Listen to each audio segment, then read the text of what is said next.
Morning, everyone. Oh, gosh, I hope you're all right. Morning. Oh, morning, Jasmine. Very lovely to see everyone. How are you doing today? Morning, Holly. Hello, Heather. Morning, Vicky. Oh, dear. It's so nice to see you all. It's such a gorgeous morning. And I'm looking at it. I've been working all morning. I'm looking outside thinking, oh, it's blue skies. I can't wait to get outside. I really appreciate you all being here on a sunny day. I am very well, thank you, Jasmine. How is everyone doing? Morning, Autumn Love. What a lovely name. Hope you're all right. Yeah, Heather, I'm good, thank you. I'm really good. How are you doing? How's everyone's week been? Hello, Julie from California. Nice to see you too. Oh, Heather, I'm sorry you're feeling anxious today. I hope that this little hour together can be helpful, potentially. Just get that. Oh, wow, Jasmine. So Jasmine is my moderator, one of my moderators, and she's on the exercise bike. So how many kilometres did you do last time you were on a live doing the exercise bike, Jasmine? It was like mad. It was like 50 kilometres or something. It was crazy. Really amazing. So good luck. I hope it goes well. Morning, Beth. Nice to see you. Morning. Oh, Jess, how are you? It's really nice to see you. Gosh. Jasmine says had a week of minimal sleep and lots to do, so I'm a bit salty. Oh no. Jasmine and I get a bit salty sometimes. It's Jasmine's word, and it really sums up, you know, that feeling when you're feeling really grouchy and grumpy. So we've all got to be kind to Jasmine this morning, please. Hopefully being on your exercise bike will help you a little bit. Get rid of some of those salty vibes. Ali! It is so nice to see you. You said last time that you keep missing the live, so excellent job. Really nice to see you. It must be late with you. Is it like 10 o'clock at night? Because you're in Australia, aren't you? I think so. I think that's right. I don't know whereabouts in Australia, but it's lovely to see you. I hope you're doing all right. Morning, Ems. Let's have a look. Gosh. Oh, hello. Oh, Han. New here this week. Well, welcome. It's very nice to have you here. And we've got a few comments already.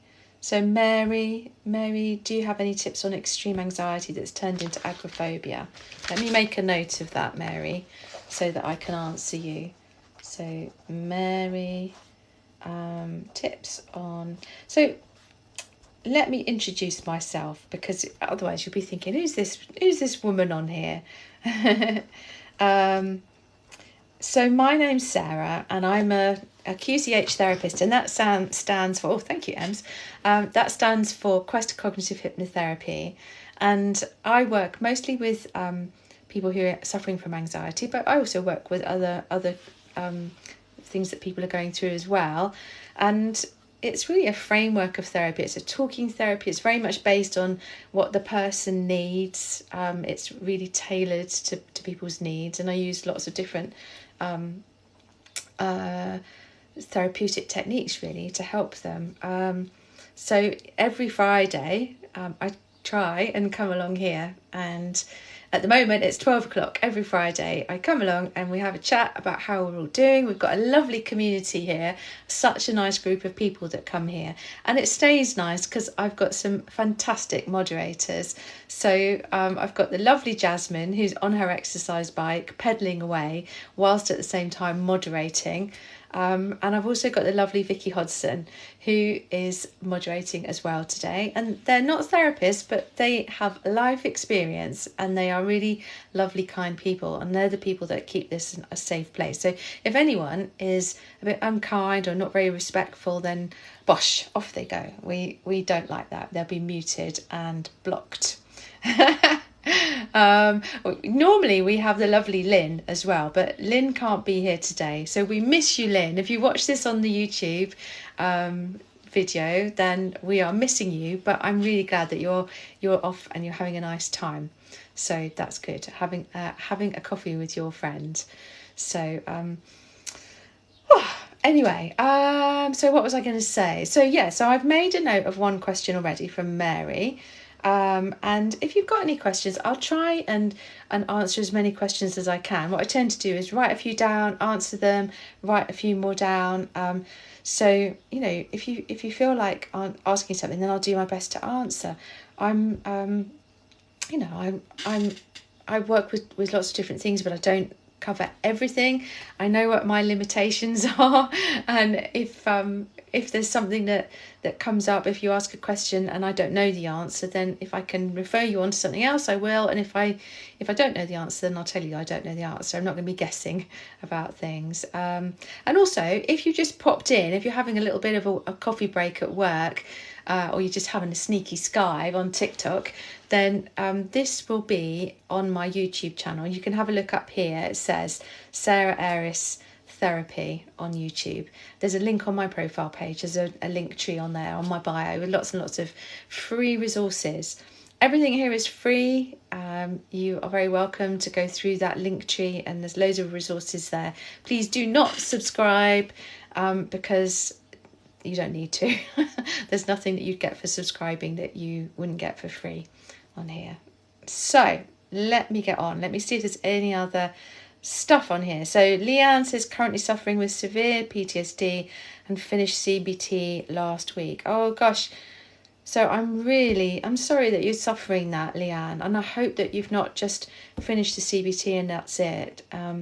If you're still in need, if you still feel that there's work to be done, then do go back to your doctor and see, say, I need something else, I need more. Because, I think this whole idea of just having 6 sessions or having a set amount of sessions and that's it, you're supposed to manage on your own, isn't that helpful? But if you keep going and keep asking for help, I hope that you'll find it. But I'm glad you're here. Let's have a little look here. Oh, you've got a baby cat, Jasmine. Oh my goodness. And studying. You do work hard. So Ems is saying, what are we going to talk about this week? Well, I'd really like to know. I'd like to know where you're from. So that would be interesting. So let me know where you're joining us from, because I know we have people from all over the world. We've already got someone from California, someone from Australia, someone from the Isle of Wight, someone from the Midlands. I'm in Hertfordshire, which is just to the north of London. So let me know where you're from, and also let me know what's been the best thing that's happened to you this week. Tell me something that you're proud of. I'd really like to hear about that. And as always, we can chat about what's going on for you. If you have any particular questions, then we can look at that as well. So Ali says it's 9 p.m. where you are.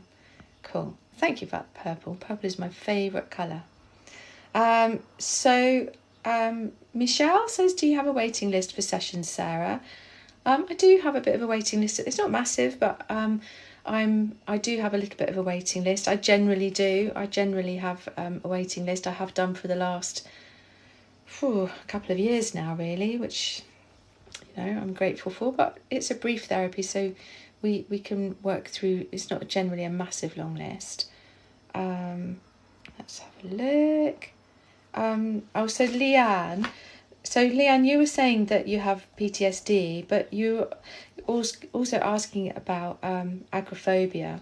So that will hopefully, what I'm going to say to Mary, that will help you as well, because Mary's suffering from anxiety and agoraphobia as well. So hopefully that will be helpful.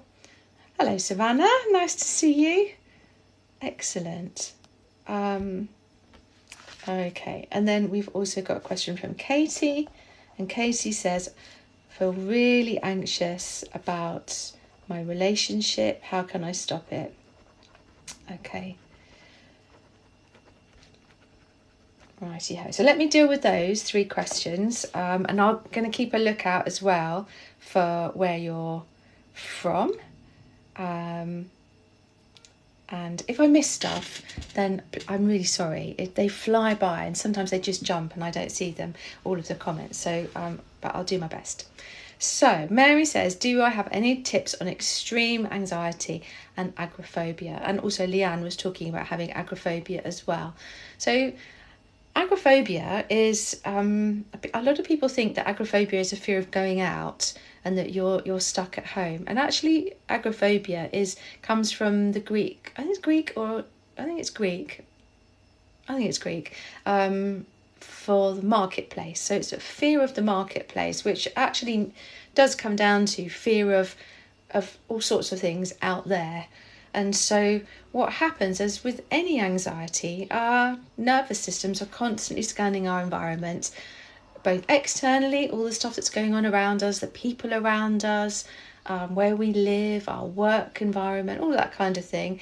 And it's also scanning what's happening inside of us. So we have sensors. So we have thermoceptors, which are picking up signals from about temperature. They're all sorts of receptors, and sometimes we sense something and our nervous system thinks, oh, there is threat here.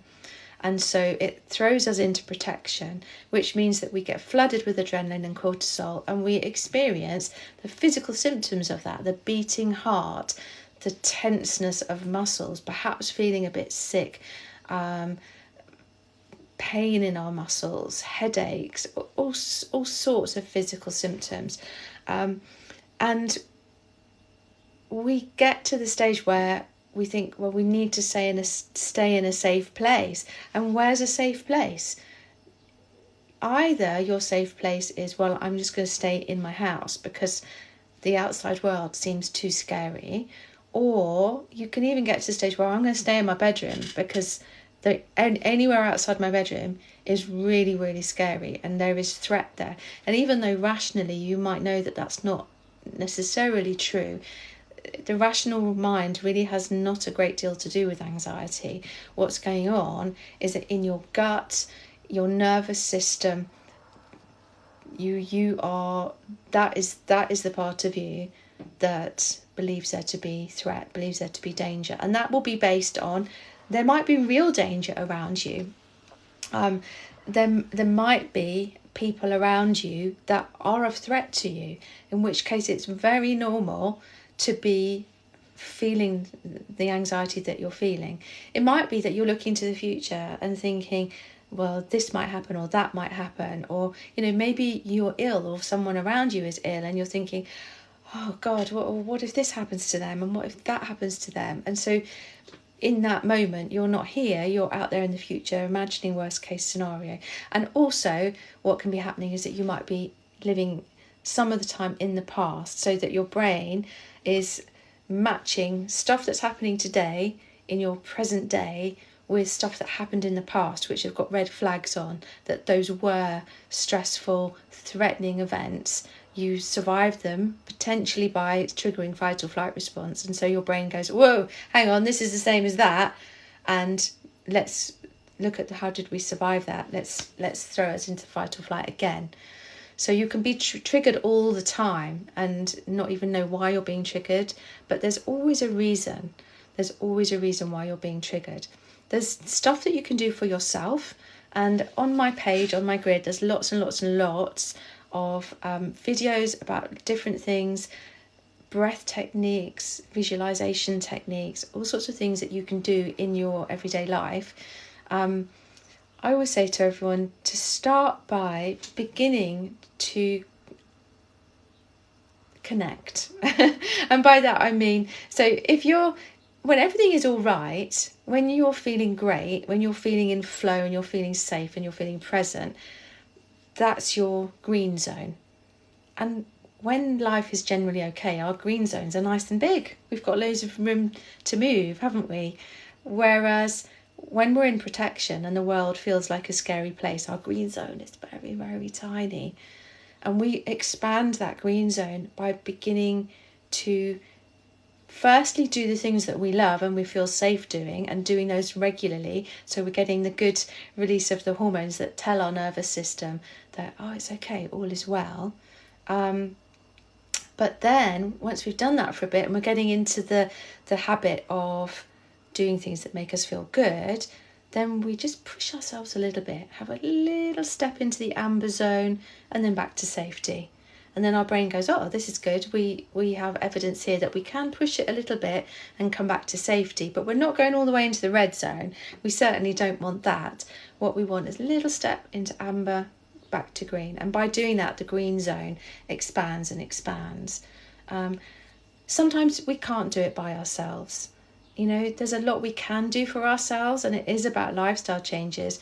But when you're suffering something like agoraphobia, for example, where you'll probably have been in protection for quite some time, then it's really, really, it's really important that you potentially go and see someone who can help you. It's like you're borrowing their brain for a bit.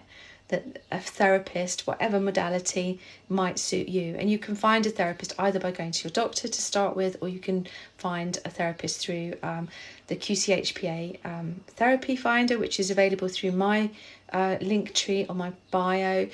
You could go to the counselling directory, you could go to the psychotherapy, psychologist directory. There's all sorts of places.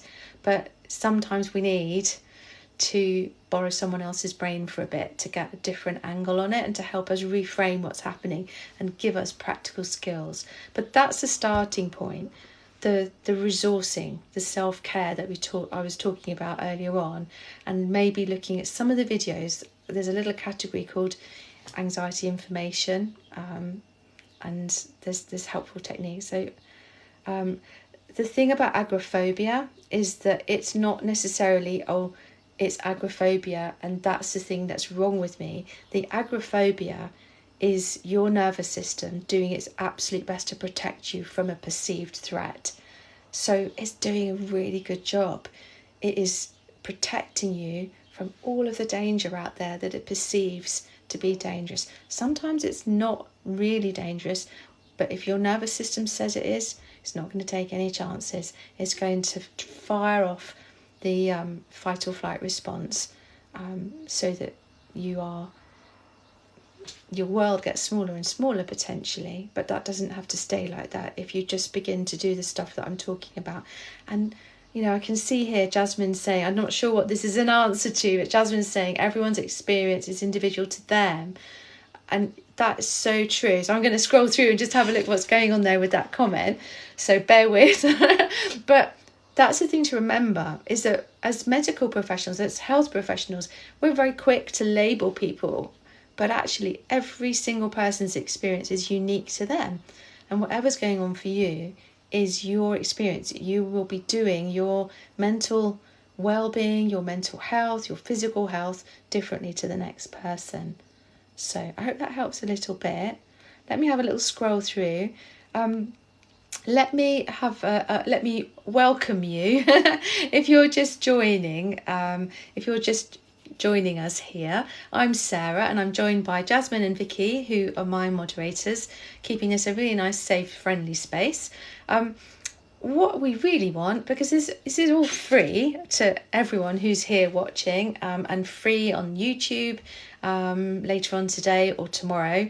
But what is really helpful and what the algorithm on TikTok likes is if you tap your screen, if you sit there with your finger going tap, tap, tap, tap, tap, then that sends little love hearts, little likes to the algorithm. And the algorithm thinks, oh, well, this must be popular. People are liking it. And so it sends it to more people. And the more people who see it, the more people hopefully will like it. And then it sends it to more and more people. And what that does, I can see, so people are liking it. Thank you so much. And immediately, if you look on the top right hand screen, you can see, look, we're up to 100 people watching just for you going like that, tap, tap, tap. So don't strain your finger, but I'm really grateful because that's the thing that gets the message out to more people, because there's so many of us who are suffering and it's so hard to get help, isn't it? And I know that as a therapist, you know, the fact I've got a waiting list, it's rubbish for people out there. And if we can do our stuff here to help, then that's great.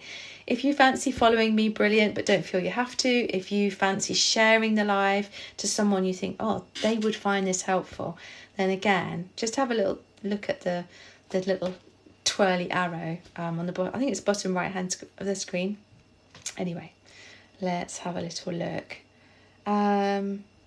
So let's have a look at some of these questions.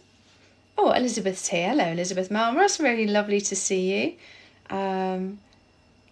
So let's have a look. So I've got Katie's question that I'm going to be answering. So I haven't forgotten you, Katie. I'm going to come back.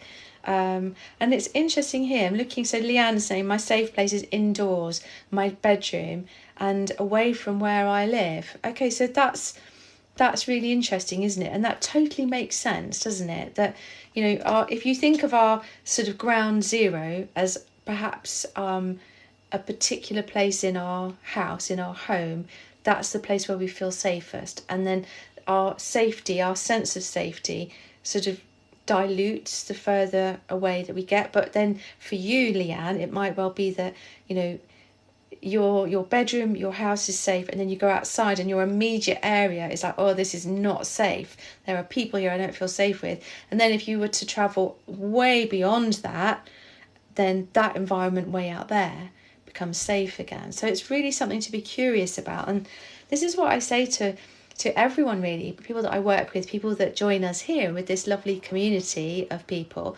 Be curious about what's going on here, what's just been happening to make me feel like this. Why is my nervous system making me feel like this? Why is my heart beating, you know?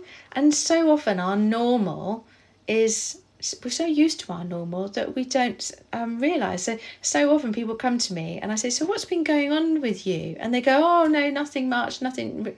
And I say, so how was COVID for you? And they go, oh God, COVID was really awful. And you know, but I was ill, my partner was ill, and then we had financial troubles, and then we've had long COVID. And you go, hello, that's trauma. That's trauma that you've been through. So any part of your life where you feel like the rug's been pulled out from underneath you for whatever reason, that is trauma. And there is always going to be a response, a reaction to trauma. So, but it doesn't mean that you're doomed at all. All that means is that you're suffering at the moment. It doesn't mean that you're doomed. It means that, yes, it's difficult at the moment, and you can begin to create changes in the way you do things. Just small steps. You don't have to rush. And I remember there was a lady I used to work with at school, and she always used to say to the children, you don't have to eat the whole elephant in one sitting. You just eat it, one forkful at a time. And that's the thing, isn't it? I'm not recommending eating elephants, but you know what I mean. An elephant's a big thing to even consider having to deal with, and a lot of us have a lot of elephants in our lives, don't we? So let me have a little look. So thank you again to my lovely Jasmine and Vicky who are here helping me. Let's have a look. So let's have a look yours. I'm scared to go on medication because so many people say bad things, but I just want to feel normal. Okay, that is such a good point. Okay, so I'm gonna chat about that in just a second. I'm actually just signed up, funnily enough, to go on a course for non-medically trained people, which, I'm not a doctor, but in the autumn I'm going to be going on a course that informs me much more about the medications that people are on and the sort of side effects that they can have. So that will be really interesting for me. I'm never going to be advising people on medication. However, medication serves a purpose. Sometimes it gives people a breathing space, and it's no one else's business what's going on for you. It's something for you to have a discussion with your doctor. When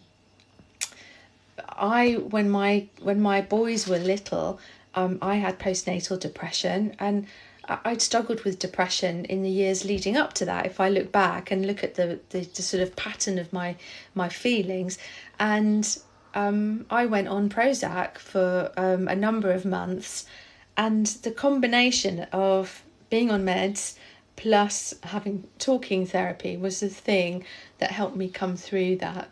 And so it's a completely individual decision. There is absolutely no shame in going on meds. If going on meds gives you that window of space to feel normal and to be able to do the work that looks at and reframes what's happened in your life to make you feel the way that you're feeling, then, you know, you go for it. You go for whatever feels right for you. Let's have a little look. So,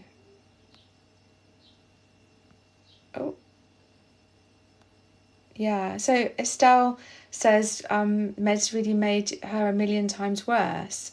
And I'm really sorry to hear that. And that just shows you, doesn't it, how individual our experiences are. For me, it really helped me. For you, it made you a million times worse.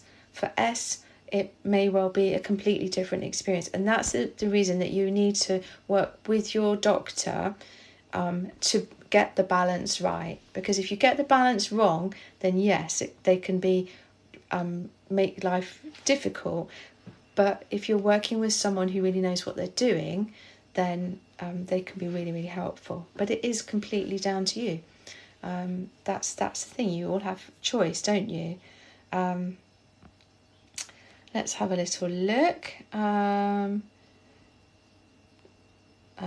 just scrolling through all of... Oh dear, they all jumped again there. So, oh, Leanne, so I'm glad that you found that helpful. That's really good. That's really good. And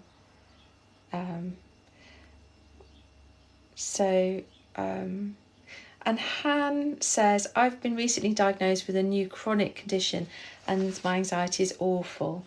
Any tips? Okay, just making a note of that. And I will come back to you, Han. So let me answer Katie's question. So Katie asked the question. She said that she's really, really anxious about her relationship and how can she help herself with that? How can she deal with that? So I don't know what's going on in your relationship, but obviously we would be hoping, wouldn't we, Katie, that a relationship would give us love, respect, honesty, kindness, all of those things. And so I think it's really interesting, as I was saying a bit earlier, to be curious about what's going on there. What's this relationship like? And what's going on that's making me feel anxious? Because that feeling of anxiety is our nervous system. Remember I was saying a bit earlier that it's scanning our environment and it's picking up signals of something's not quite right here. And so that's the thing that makes us feel unsteady. And it may well be that the relationship is absolutely fine and it's a great relationship and a great person that you're with. But relationships in the past have been problematic for you and your brain is making a match going, oh, hang on a minute. So if that's the case, what can you do? Also, it may well be that maybe the relationship isn't what you would hope from a relationship and you are genuinely picking up signals that are telling you things are not right here. So it's looking at that, looking for patterns of when do I feel anxious? What am I actually anxious about? Am I anxious that, is it about me? Do I feel like I'm not good enough for this relationship? Or is it that this person is someone I don't quite trust? Are they not treating me quite right? So it's first thing to do is to be curious about what's going on, and then communication. You know, to chat with the person that you're in a relationship with, and sort of find out what is their experience of it, because it's really important that we're open and honest within our relationships, isn't it? So if you decide that, well, yeah, the relationship is fine, this person is really lovely, they're giving me respect and kindness and honesty and care, all of those things, then maybe I'm being triggered by something that's happened in the past. Maybe the way that I connect with people has been affected by my childhood, the way that I was brought up, the way that I generally interact with people. Maybe that's the thing. So you can help in the ways that I've said to bring yourself to a place so you're feeling much steadier. You could always go and have a chat with a relationship counsellor, because they can help you to work together on your relationship. But all the things that I talk about on my page can help you to feel a little bit steadier. If it's coming from the past, if you're looking and thinking, yeah, actually my mum and dad, they were a bit of a nightmare, or my childhood was quite difficult, or that relationship I had with that person there was really, really hard and I felt really unsteady in that relationship, then maybe it's worth talking to a counsellor or a therapist of some kind to help you to reframe that, to go, okay, that was then, this is now, what's a healthy way of being in this relationship? Does that make sense? I hope it does, Katie. I hope it's helpful. It's horrible, isn't it, when you feel unsteady wherever. Thank you all for being here, because I really appreciate it. You know, we've all made it through another week, and it's just really lovely to have you. This community is something that I never thought would happen. I really didn't. I just thought, what, you know, when I started on TikTok, well, I didn't think anyone would come along, to be honest. And the first time I thought, I'll do a live, and then I realised I couldn't because I had about 3 followers. and now I really like doing the lives because it's lovely to see how people are doing. I love it when people come back and say, oh, you know, I did that thing and it went really well. Someone last time came back and said, I passed my driving test. And someone else said, oh, I've done my first A level and it went really well. So it's great when people come back. It's really helpful. If you can tap the screen and do likes, then that's really helpful for the live, because it just tells the algorithm that this is being helpful to people and that people are enjoying it, and so it sends it out to more people. Also, you know, equally, if you feel like following, then that's brilliant. If you feel like sharing the live by tapping that little arrow, that's amazing too. Please do not subscribe, because that's going to cost you money and I don't want that. I'm not interested in that at all. Everything that I do here is for free, and I do my best to help. So let's have a little look. So S, I think we sort of dealt the thing about being on the meds, and I can see in the comments that people have very, very different experiences. It is tricky, and that's why, I mean, I always say it's all very well chatting to people about what's going on with their meds or your meds.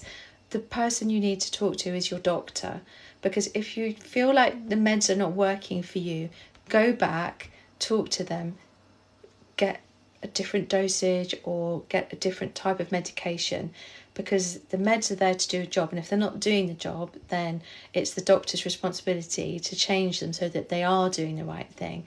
And also I would say push for talking therapy. If you can possibly afford to go privately, or if you can get in there with your doctor and say, I need to talk to somebody, even if there's a waiting list, get your name on the waiting list, because it may well be that, you know, even if it's a long waiting list, the chances are that by the time your name gets to the top of it, you're still going to want help. So it's better to have your name on the list and be taking action than to not have your name on the list.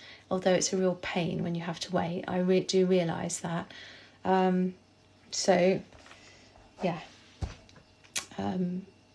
But there's no shame. No shame in taking medication. We're all different. And there's no shame in not taking medication. So, okay. Let's have a look here. So, Natalie, I saw your comment. Oh, so my dad's recently been diagnosed with cancer and my anxiety is bad from it. Oh, Natalie, I am so sorry.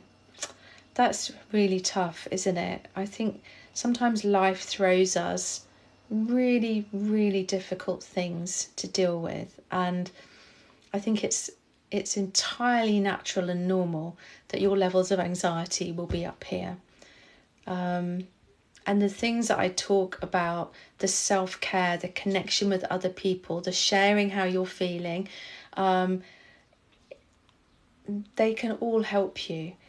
It's okay to feel the things that we feel. You know, anyone in your circumstances whose dad, mum, child, anyone, you know, friend, anyone that they loved, if they were diagnosed with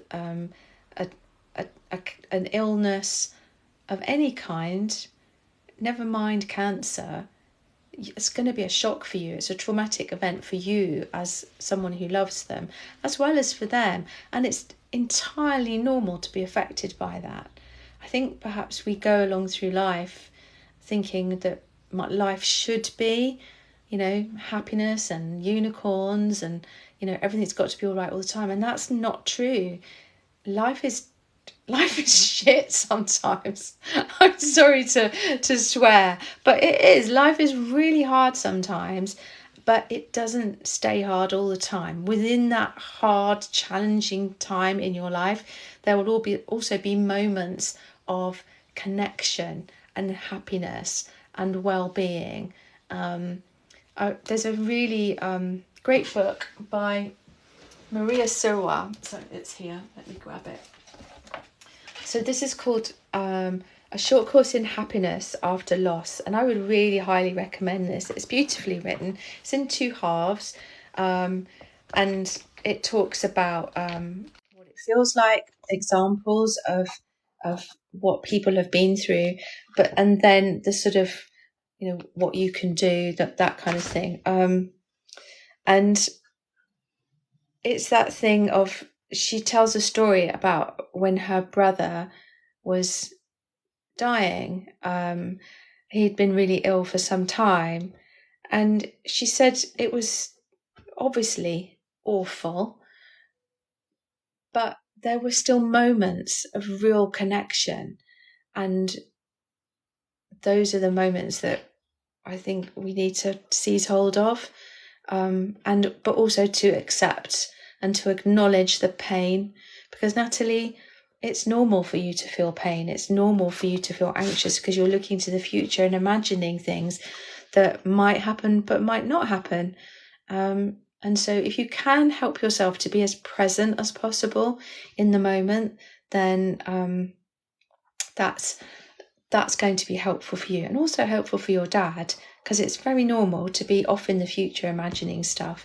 But actually, and the thing to remember is that our brain does not know the difference between an imagined future and a present reality. So if we're imagining something that might be going to happen in the future, potentially, we are there. We are feeling the grief, the anguish. We feel it now. And actually it hasn't happened yet. So right now, right here and now, you are you, he is he, you have each other.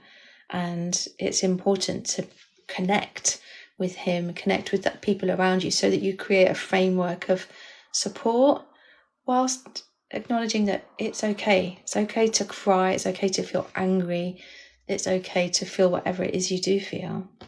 So I hope that helps a little bit, Natalie. It is really hard. It is really hard to go through that. So Holly, so Han, I'm coming to your question, because Han was saying that they're feeling really anxious due to a diagnosis of a chronic condition. But I can see here Holly is saying, so you're so anxious that I can't even get out of bed. So I feel for you. That is just such a difficult thing to be going through. So let me sort of comment on Han's question, and then I'll come to you, Holly, if that's all right. Let me just scroll through a little bit and see if anyone else has joined us. It's so nice that so many of you are here today. I always worry and think, oh my goodness, will I turn up and like there's no one there and people are bored of what I'm talking about? It's always a worry of mine. But, you know, I just think, well, this message, anxiety and dealing with anxiety, I think we're made to feel like it's really complicated and we're broken when we feel anxiety, and that's it, we're mentally ill forever and ever. And that's not true.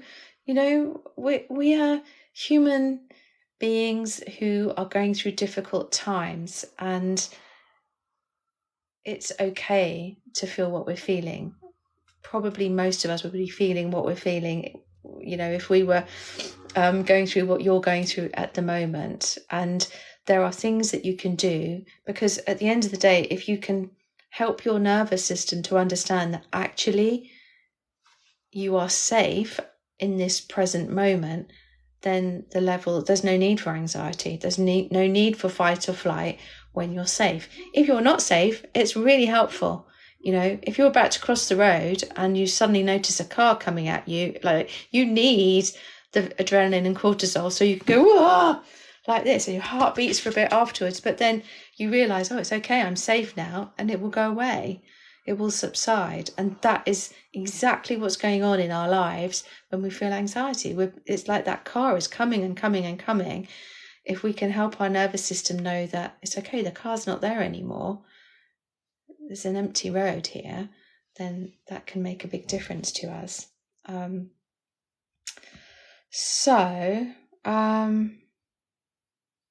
Let's have a look.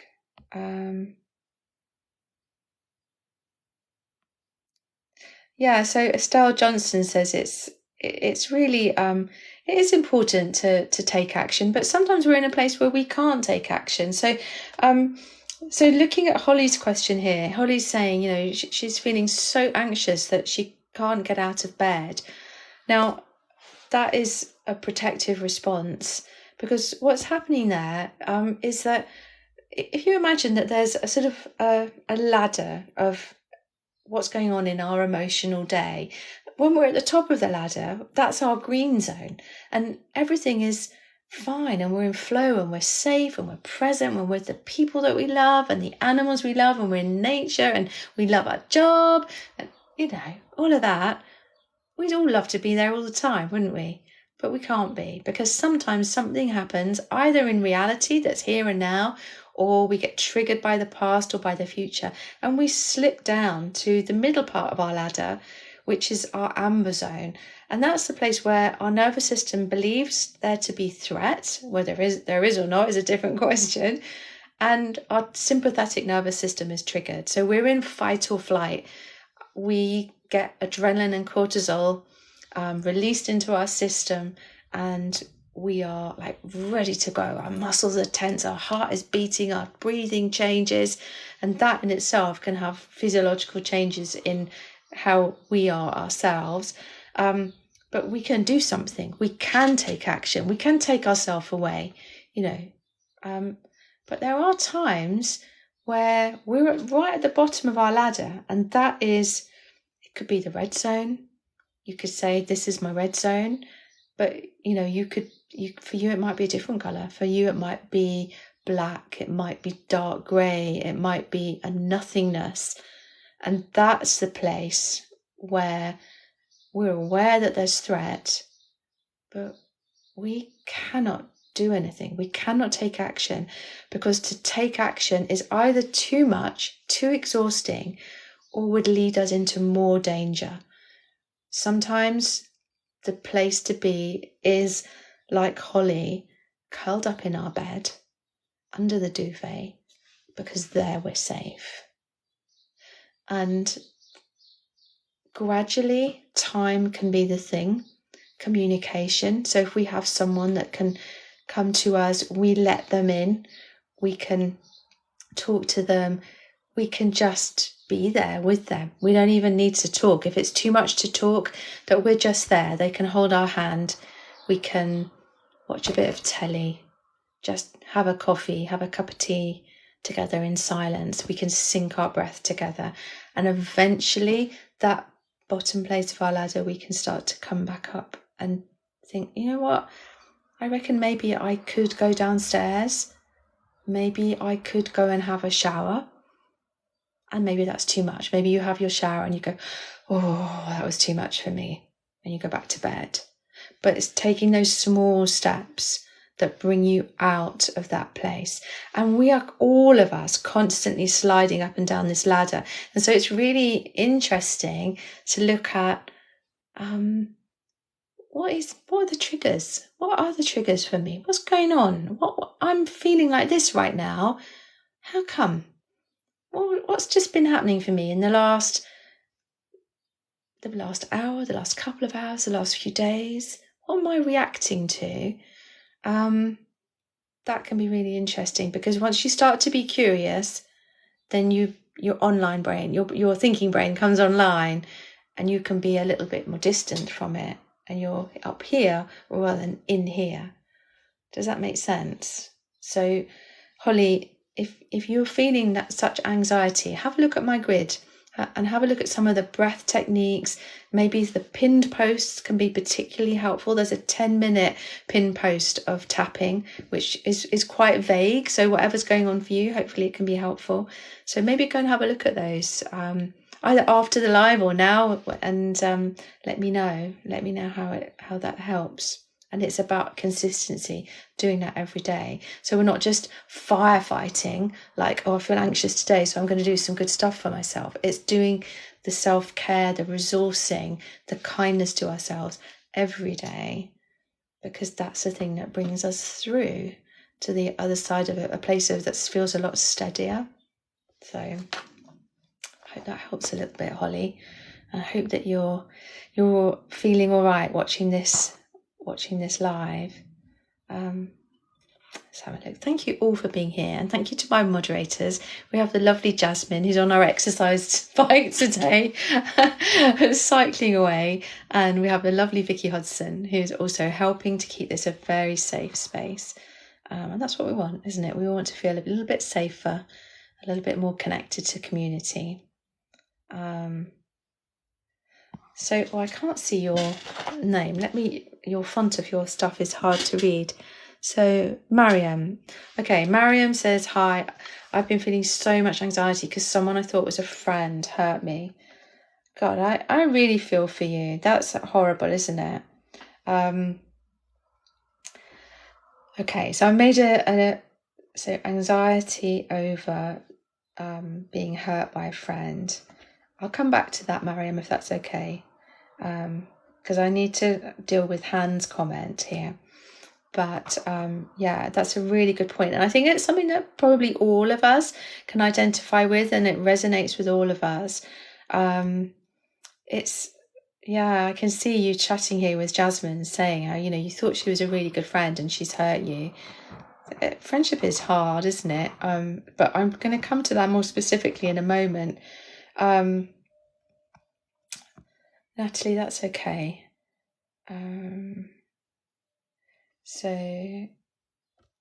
Okay, let me have a little look.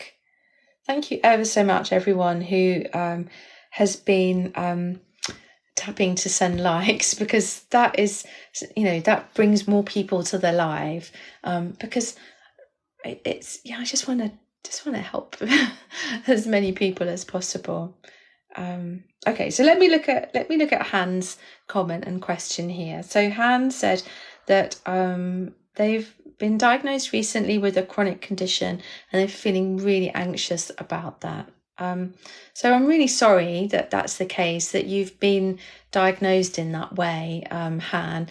It's really hard, isn't it? I think that probably at some point in most of our lives, we will get some sort of diagnosis that affects us. And it's very normal that our brain goes, whoa, straight off into the future. And looking at, what does this mean? How's this going to affect me? How's it's going to affect my family? And all of a sudden, that's very uncertain because we don't know. We can imagine all sorts of things. And as I was saying earlier, our brain does not know the difference between an imagined future and a present reality. So as far as our nervous system is concerned, if we're off thinking about, oh, how am I going to be in 6 months' time, then we're there already. And we're imagining worst case scenario. We very rarely tend to go for, best case scenario, everything's going to be fine. we tend to go for worst case scenario because it's our nervous system attempting to resource us to be able to deal with it in the future. So we're thinking, well, if this happens, I could do that.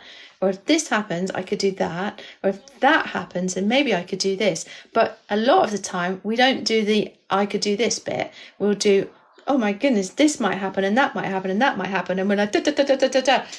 And that's the anxiety. That's the sense of dread. And when we feel that, we can withdraw. We can be in that place of, oh my God, oh my God. So to be as present as you can, and to know that a diagnosis is not necessarily a prognosis. There's a saying that says, accept the diagnosis, be curious about the prognosis. Because just because even 90% of people have this particular outcome generally, that doesn't say that 100% of people have that, So it's about managing expectations, managing that sense of, okay, right here, right now, I'm okay. Or right here, right now, this is a difficult moment for me, but that's okay. There's a thing you can do, a self-compassion exercise from Dr. Kristen Neff. And if you look her up, she does a TED talk about self-compassion. And what she does is she gets people to put their hand on their chest. And if you feel like doing it, you could do it with me now. Just to put your hand on your chest and maybe close your eyes and just take a moment. Just take a moment to feel your heart, to notice your breathing, and just to let yourself know that it's okay. It's okay. At this moment in time, you're feeling this feeling. And that's okay, because you are human, and humans feel. And the way that we feel changes over time. And from this moment to this moment to this moment, it will change. There's an ebb and a flow of the emotions that we feel. And you are not alone in that feeling. There will be people all over the world who have either gone through this in the past, are going through it presently, or who will go through it. And that makes you part of a community. And there's a connection there, isn't there? And if you were to imagine perhaps the people around the world joined to you by some means, and that could be a rainbow, that could be a ray of light, it could be glitter, it could be water, it could be fire, it could be anything you wanted. But if you were to join with those people and send your strength to them and feel their strength flowing to you, how does that feel? And maybe to speak kindly to yourself as you would to a friend, to a child, and tell yourself, you're doing really well. It's okay to be human. It's okay to feel. You are okay. You will be okay no matter what. You will come through this. And if you don't come through this, if this is the end, then we all come to an end. It's more about our mindset, isn't it? It's about communicating. But right now, you're doing the best that you possibly can. And that is enough. And just taking a moment to breathe. So, I hope that helps a little bit. And I hope that you're all right, Han. It's difficult what you're going through, and life is difficult sometimes. But if you think of it not so much as difficult, more challenging, because difficult is sort of a shut door, isn't it? This is difficult. Challenging means there's room for growth here. There's room for me to learn. There's room for me to connect with people who can help me. And look at my page, have a look at some of the stuff that I share on there that I hope will help you. You take care of yourself. Right, let's have a little look.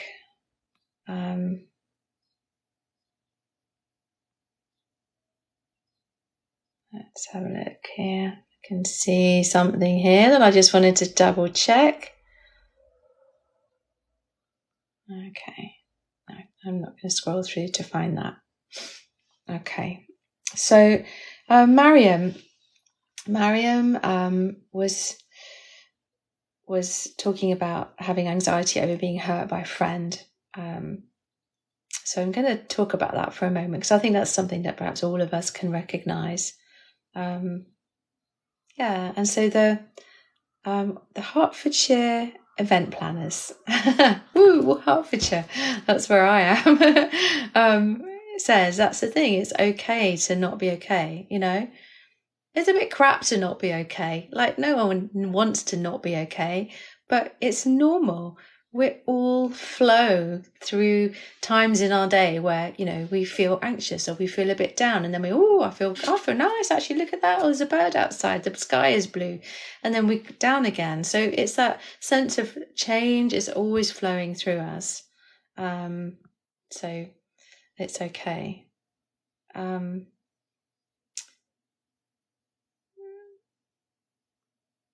Yeah. So paramedic Chris kids books. Hello. Very helpful. Just tried in the sun and was lovely listening to the birds. Yeah. It's that kind of stuff, you know, giving ourselves a little bit of kindness. You know, if it's hard, taking ourselves outside for a moment, just being. Learning to be present is just such a skill, and it's really hard, you know. It's not easy, because I'm just my head goes off. I'm a therapist. I do this all the time, and it's not easy, but it's just that. Just consistency. Be kind to yourself. Okay. Yeah, so Jasmine, I can see maybe there's some silly people here today, and I'm sorry about that. Do you know what? Well, thank you so much, Vicky Hodson and Jasmine, who are, you know, sometimes people come on, very rarely actually on these lives, but sometimes there's some trolls that come on and think they're usually probably young people who are a bit bored, got nothing better to do, and they're just not very thoughtful. And that's exactly why I have moderators, because the comments fly by and I can't kind of talk and think and block people at the same time. So that's why Jasmine and Vicky Hodson and Lynn are here, because I don't want you to be going through that. You're going through enough already, and that's probably the reason that you're here, is because life is a bit hard at the moment and you're looking for some sort of help. And we don't need some smart ass, excuse my French, but we don't need that on here. So that's why we have a zero tolerance policy. And I've not seen them today because my eyes are not very good, but you know, it's just unnecessary. And yeah, apologies, but thank you, Vicky and Jasmine, for doing a good job. As Jasmine says, loving the mute button today. Thank you, Amina. That's very nice of you to send me a heart. It's just, I don't understand people who do that. I'm just really lucky. Most of the time we don't have any trolls, but sometimes they come out. Maybe the sunshine, maybe it's a full moon tonight. Right, let's have a look. Okay. Oh, and I can see there's a few of you feeling really down. So Jane, Tyndall, H, I'm sorry to hear that. It's really hard, isn't it, when you feel down? It will pass. Sometimes we need to kind of tread water, be kind to ourselves, slow everything down, be present, do the things, think about what do we need in this moment? How do we need to connect? And we can come through this. And I hope that you can come through this. Right, let's have a little look. So we're kind of getting to the end here. We have 2 minutes, so I'm going to go over a little bit. Sorry, Jasmine and Vicky, but what I'm going to do is answer Mariam's question. So Mariam said that she's feeling really anxious because she feels really hurt by a friend. And it's so essential for us as human beings. We are social creatures. We are herd animals, and having connection with people really matters. Ali, I'm just seeing your thing. No, I haven't seen your questions, so I'm really sorry. If you ask them again, and I'll keep an eye out, Ali. So we have that need to connect with people. And so in the past, if you think of, millennia ago, because we were herd animals, we needed that connection with other human beings. If we were seen as other, if we were ostracized from our tribe, if we somehow didn't connect with the tribe and we were thrown out, then what happened there is, what do we lose? We lose the fire, we lose shelter, we lose protection, we lose everything, and potentially that leads to death. And so that's hardwired within us, that we need to connect with people. We need to feel safe with the people around us. And when we don't, if people behave in ways that are rejecting of us, then that is a really horrible feeling, because we have that absolute need to be seen, to be heard, to be appreciated, to feel like we belong to our tribe. And so when someone behaves like your friend Mariam and is hurtful to you, it's awful. It's a very natural feeling to feel down about it. I've had a thing recently myself where I have felt like, oh, okay, what's going on here? Am I part of this tribe? Am I not part of this tribe? And my instant reaction is, okay, fine, I don't want to be in your tribe. And other people will have different reactions. I think the thing to do is to consider that maybe that person has stuff going on in their life, and to be curious about that, to communicate with them, to have a chat and go, so I noticed that this thing happened, and I don't know if there's something going on for you, but in that moment when you said that thing or did that thing or didn't include me, I felt like maybe you didn't like me anymore, or I felt hurt. Not accusing, so you're not going, you hurt me, you so-and-so. It's much more about, I've noticed this thing, I feel this thing, what's going on? And to be able to discuss adult together can be really, really helpful. And sometimes the friendship has run its course, and it's like, okay, I have to grieve that friendship and it's gone. Or sometimes it's a misunderstanding, and your friend goes, oh my God, I'm so sorry, I had no idea. Oh no, like I've had this terrible thing going on in the background and I didn't want to tell you because I didn't want to worry you. But yeah, no, I love you. And then we're like, okay, we're connected again. And that feels good. So I think start by communicating, because we can imagine worst case scenario. And some of the time, if not most of the time, that imagining isn't the truth. So we need to get facts of what's actually gone on. So I hope that helps a little bit. I'm just looking for Ali for your question. Let's have a little look, see if I can find it. Oh, thank you, Liv. I'm really pleased that you've enjoyed the live. That's so cool. Okay, Ali, I'm just seeing, so I've seen there's one bit of your question. I'm just trying to find the beginning bit of it. So is this the beginning? I feel so isolated, and everyone says to share what's going on. But when I share what I'm anxious about, or my triggers, people can't cope, not even professionals. I made 2 therapists cry this week. Okay, but I feel so stuck and alone. And if professionals get upset, it feels like I'm mute again. God, I really feel for you, Ali, because that is, that's not helpful for you, is it, to have someone cry? I think in some ways, there are times for me as a therapist, I have maybe let a tear slide twice maybe in my career. And I've try to not let that be visible. But at the same time, I know the time recently it was visible to my client, and I said, I'm really sorry, but I feel emotional about, I feel anger about what you're going through.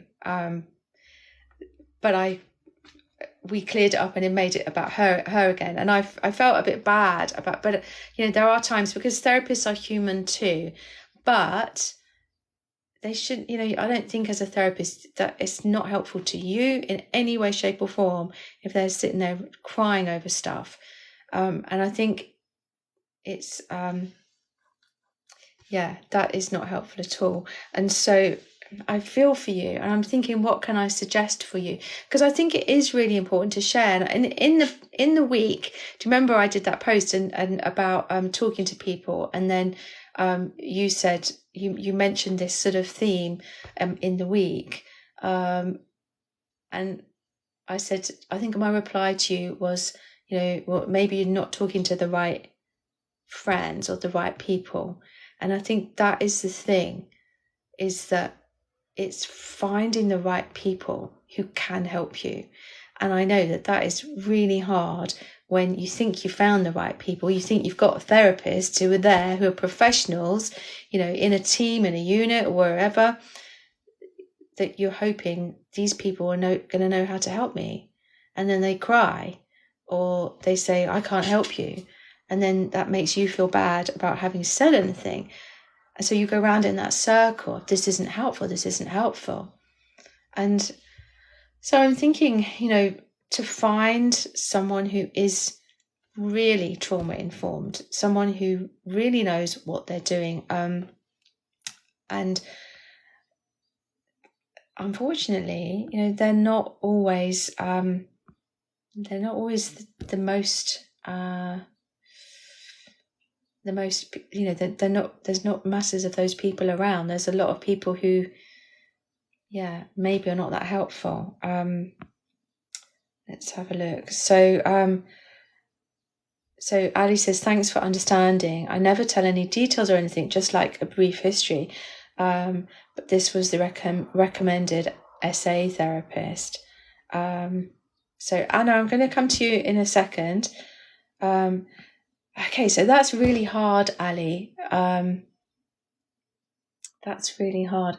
What I would say is to talk to that therapist. So if that was a therapist who has been recommended to you, who is experienced in dealing with this kind of scenario, then it's okay to let them know that you found that difficult. And sometimes it's hard to find the words for that. Sometimes it's helpful to write it down as a factual thing, that in the last session, this was difficult for me. I felt that maybe I can't talk to you because this upset you, because I would imagine that probably the therapist has gone away and has felt, damn it, I did not deal with that in the way that I've needed to deal with it, and I've let Ali down. And so to come back together again and to look at that and reflect on it and go, what happened in that session? Why was the therapist triggered? And what can she do about that to help you? And for you to know, okay, this was really unhelpful for me. I need to be able to tell you how I'm feeling without you being triggered. I need to be heard. And then hopefully the two of you can work your way through that. But please don't give up, Ali. Please keep going, because if this therapist has been recommended, then hopefully she has good training, or they have good training, and you can work through this together. But communication is the key to this, and to be honest, to be accepting that you're both human, and it's about working through that sense of uncertainty and, have I done the right thing here? Can I talk to you?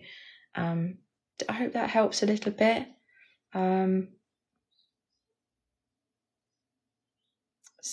Okay. So Anna, I'm aware that we've really gone over, and I'm really aware that, Vicky and Jasmine, you can't be staying here forever. So I'm just going to quickly have a look for your question, Anna. So I'm just scrolling back, and just seeing where your question is. Let's have a little look. Oh gosh, I can't see your question. I'm scrolling back, trying to find it. Okay, I've been on sick leave because of FM, which I'm taking is fibromyalgia, and long COVID for 6 months. I have anxiety going back to work. Any advice? Okay, so I'm going to answer this question, and then I'm going to have to draw this to a close. So I hope you understand. I would say that firstly, the fact that you've had fibromyalgia, that's ongoing, you've got long COVID, my heart goes out to you, Anna, because those are really difficult things to be dealing with, really challenging. And I would look at chatting to your doctor and asking about, there are specialists who deal with long COVID. So there's a consultant in London, and I don't know their name, but your doctor should be able to find that for you. There is a consultant who I would imagine has a waiting list, but I know that this consultant, he has helped an ex-client of mine now and did really good work with him, who had long COVID and had other stuff going on as well. I think that it's really important to, what can be helpful is the stuff that I talk about on my page. So maybe if you have some time to scroll through my page, have a look at the stuff at the bottom, the categories of information on what is going on for you. Why is your body in protection? Because, what's going on here is that, it's perhaps your nervous system is sensing that there is threat within you. So the pain that you're experiencing with fibromyalgia, the symptoms that you'll be experiencing from long COVID, your nervous system is going, what the hell is happening here? This is danger. And you're on red alert. And so you get stuck in that closed loop of, oh my God, we're sensing this, we're in danger. We're going to send more adrenaline and cortisol into the system, which makes you feel even worse, which makes your nervous system go, oh my God, there's danger. And you go round and around and around. So talking therapy can really be helpful to reframe what's going on. The resourcing yourself, as in the self-care, giving yourself techniques such as breath techniques that I share, visualizations that I share, tapping, EFT can be really helpful. I know for the client that I'm thinking about specifically, that really helped them because, and there's a 10-minute pinned post of tapping on my grid, because that can be a thing that can actually bring you to a place of, I am present, I am working through cognitively what's going on, and at the same time, I'm physically tapping. I'm what's the word? Taxing working memory, so that there's kind of a mismatch there, and the brain goes, oh, let's go to the more positive possibility. So I really hope, I know that's a really brief answer, but I hope that helps you. And that thought of going back to work, all of those things can help with that, because again, your brain is in the future going, oh, this might happen and that might happen and that might happen, and you're thinking about what is worst case scenario. What you can do is maybe write those things down, write everything down and go, all right, can I do anything about this? Is there something practical I can do? Or is this something that hasn't happened yet and probably won't happen? Either tick it off or do something about it. Go to the next one, tick it off, cross it out, or do something about it. And then you're taking action, you're taking control. And when we're in control, we feel much safer. Also, a thing to do is to get in touch with your HR department, with your colleagues, and say, I'm feeling anxious about coming back to work. I really want to come back, but I'm feeling a bit anxious. And maybe you can do a staged return to work. Maybe there's someone there that can be your buddy going back in. And it's their duty of care to support you. So I hope that helps a little bit, Anna. Oh gosh. So okay. Oh, what's my Instagram handle? I am at Sarah A _coghip, I think. Yeah, on Instagram. So thank you for asking. Thank you, Paramedic Chris Kids Books. Very nice to see you. Thank you all for being here. I'm going to have to go now. I'm going to wrap this up.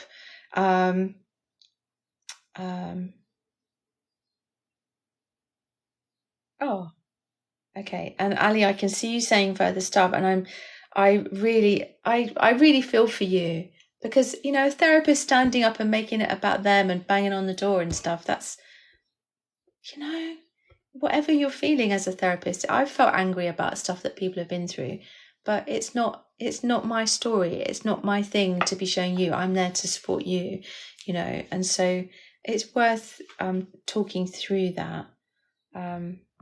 Okay, so thank you all for being here. I really, really appreciate you giving up your time. If you've just joined, or if you've just been dipping in and out, then do have a look. Up here you can see Sarah Ariss Therapy. That's my YouTube channel. So I will be uploading this so you can watch it in your own time, so you're not skiving at work watching it. I really appreciate you being here. Thank you for asking all your questions. I hope that I've helped those of you whose questions I've addressed. If I have not seen your question, I'm really sorry. Do come back, and I try and answer as many as I can. But if you have a look on my YouTube, there's in the descriptions, there's lots of things I have talked about. Maybe there's the answer to your question there. Thank you, as always, to my lovely moderators. Thank you to Jasmine. You are amazing, and I hope you're not feeling so salty now. I wonder how many kilometers you've done on your exercise bike. Sending, oh, can I do that? Love hearts to you and to Vicky Hudson. I couldn't do this without you, especially today. If there's been some trolls, my apologies for that. Thank you to all of you who have followed me, who've sent likes. I've really enjoyed today, and it's been so nice to see so many regular faces and also see new faces. Thank you. I hope you have a lovely rest of your Friday. I am going to go and sit out in my garden in the sunshine now and have a cup of coffee, maybe even have some lunch. How crazy would that be? But yeah, I so appreciate all of you. I don't think there's anything else to say, but yeah. Oh, next time. So next one will be next Friday, the same time, 12 o'clock UK time.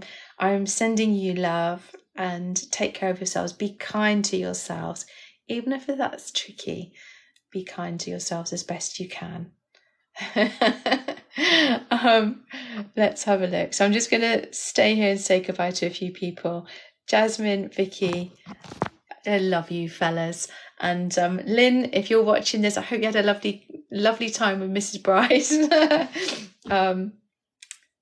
Let's have a look. Take care. Cheerio. Ali, you take care. I hope you're all right. Anna, I hope that's been helpful.